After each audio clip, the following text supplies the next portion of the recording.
Sur le partage de la valeur, le levier le plus efficace, et là encore, ce qui est très étonnant, c'est qu'on ne bouge pas d'un millimètre sur ce thème en France. Le levier le plus efficace, c'est l'actionnariat.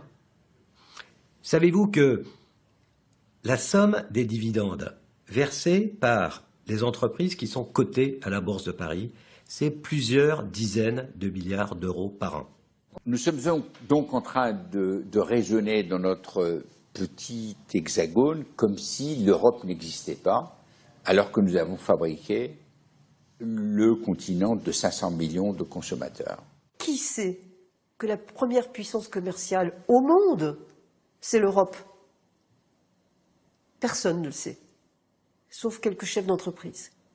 Je suis profondément européen et je crois que notre chance et notre capacité à nous représenter dans le monde, elle est vraiment liée au fait que nous ayons cette base solide, que nous nous appuyons non pas sur la situation, sur l'économie belge, française ou allemande, mais vraiment sur l'économie européenne et que nous soyons perçus de plus en plus comme des groupes européens lorsque nous partons à la conquête du monde. J'ai toujours cru à l'Europe. Je pense que l'Europe nous a amenés, à nous Français, là je ne parle pas uniquement des entreprises, mais effectivement un monde beaucoup plus ouvert. J'ai toujours été, mais je suis encore plus aujourd'hui qu'hier, un pro-européen. Je pense qu'il faut résister à toutes les sirènes nationalistes, parfois exacerbées qu'on entend. Je pense que l'avenir de nos peuples, c'est l'Europe.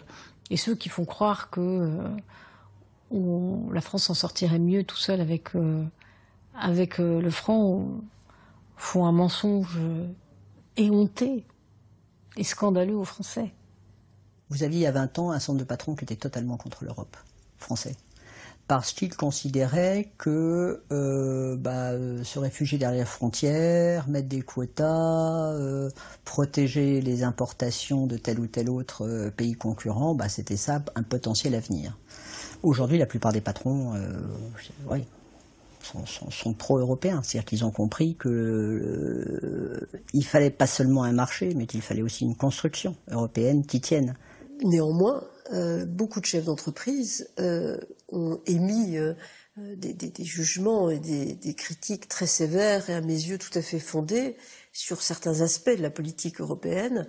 Je vois par exemple en matière de concurrence, on a été les premiers, avant certains politiques, à dire que la doctrine de la concurrence de la Commission ne convenait pas du tout.